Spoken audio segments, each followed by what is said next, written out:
तो ये है SIR 2025 भारत निर्वाचन आयोग गणना प्रपत्र 2025 का ये फॉर्म आपको मिला होगा।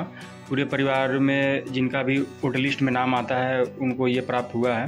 तो बिना गलती के इस फॉर्म को कैसे भरा जाएगा और इसमें क्या क्या डॉक्यूमेंट्स लगने वाले हैं, जैसे अधिकतर मामलों में जो महिलाएं हैं उनका फार्म अगर भरा जा रहा है तो उसमें कुछ दिक्कतें आ रही हैं और कई लोग इसके बारे में बात कर रहे हैं कि उनका फार्म कैसे भरा जाएगा। तो उसी के बारे में मैं जानकारी देने वाला हूं। जैसा कि आप जानते हैं कि ये देखिए यहाँ पे जो है जिनका फार्म हम भरेंगे उनका जो है जन्मतिथि यहाँ पे डालना है, ठीक है। और जैसे जन्मतिथि भी डाल सकते हैं या फिर आप उनके मतलब जो भी जितना वर्ष के है वो भी डाल सकते हैं। और यहाँ पे दूसरे कॉलम में है आधार संख्या, ये वैकल्पिक है। ये आधार संख्या आप दे भी सकते हैं, नहीं भी दे सकते हैं। और जिस कैंडिडेट का आप फॉर्म भर रहे हैं उनका ये जो है मोबाइल नंबर यहाँ पे मांगा गया है। और जिनका फॉर्म भर रहे हैं उनके पिता या अभिभावक जो हैं, अगर कोई उनको केयर टेकर है, जैसे मान लीजिए किसी के पिता नहीं है और या माता नहीं है तो उनके केयर टेकर जो भी हैं उनका नाम यहाँ पर रहेगा। और पिता का ही जो है इपिक आईडी, जो वोटर आईडी संख्या होती है, जैसे कि उनका फार्म भरा जा रहा है तो उसमें अधिकतर लोग इसी मतलब चीज़ के लिए लेके परेशान है कि इनके पिता का, जैसे महिलाओं की जैसे शादी हो गई है उनके पति का तो वोटर आईडी मिल सकता है, पिता अगर जिंदा है या फिर काफ़ी पहले मर चुके हैं तो उनका वोटर आईडी नंबर कैसे पता करेंगे उसका, तो उससे आप हेल्प ले सकते हैं। अगर यहाँ पे उपलब्ध है तो डालना है, नहीं उपलब्ध है कोई दिक्कत नहीं है। माता का जो है इनके जिनका फार्म भर रहे हैं, अगर किसी महिला का भर रहे हैं तो उनके माता का नाम यहाँ पे आपके इस वाले कॉलम में भरना है। अगर माता का जो है इपिक वोटर आईडी नंबर उपलब्ध है, यहाँ पे लिखा भी गया है फॉर्म में, यहाँ पे देखिए यदि उपलब्ध हो तो डालें, ठीक है।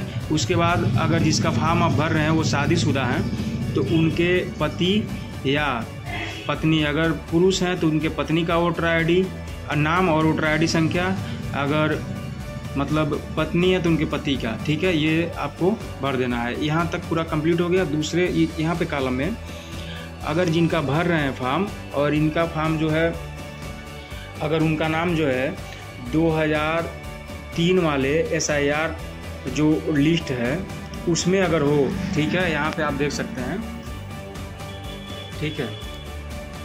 यहाँ जो पेज पे आएंगे आप तो इस वाले लिस्ट में अगर नाम होगा, देखिए यहाँ पे इलेक्टोरल रोल PDF जो लिखा है 2003 का, अगर ईस्ट वाले लिस्ट में जो नाम है अगर उसमें नाम है तो ये वाला कॉलम भरना है, इधर वाला, ठीक है। अगर नहीं है तो ये वाला कॉलम आपको भरना है। अगर पुराने हैं तो ये वाला आपको यहाँ से मिल जाएगा PDF, यहाँ से नाम भी मिल जाएगा, यहाँ से आप निकाल सकते हैं। अगर नहीं है तो इसको क्रॉस कर देंगे, ठीक है। इस वाले में देखिए अगर इनका 2003 में नहीं है तो इस वाले में क्या करना है, उनके पिता का नाम, उनका एपिक आईडी नंबर और पिता के मतलब जिनका नाम यहाँ पे लिखे रहेंगे उनके पिता का नाम यहाँ पे डाल देंगे।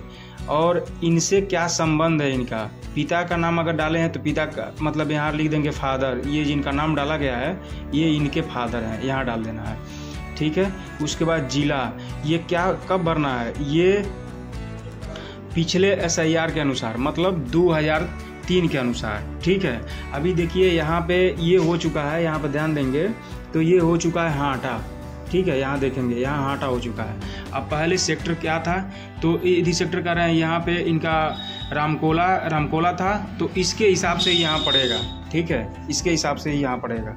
तो ये कॉलम जो है 2003 के हिसाब से ये भरी जाएगी, ये वाली कॉलम, ठीक है।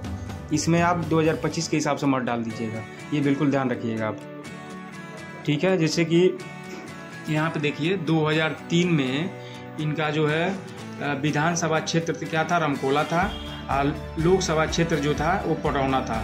तो ये वाला पड़ेगा 2003 के हिसाब से डालना है, यस जो है इसी के हिसाब से डालना है, ठीक है। यहाँ पे इसी के हिसाब से डालना है।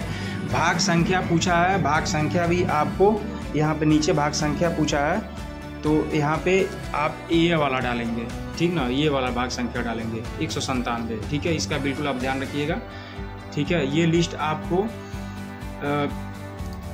जो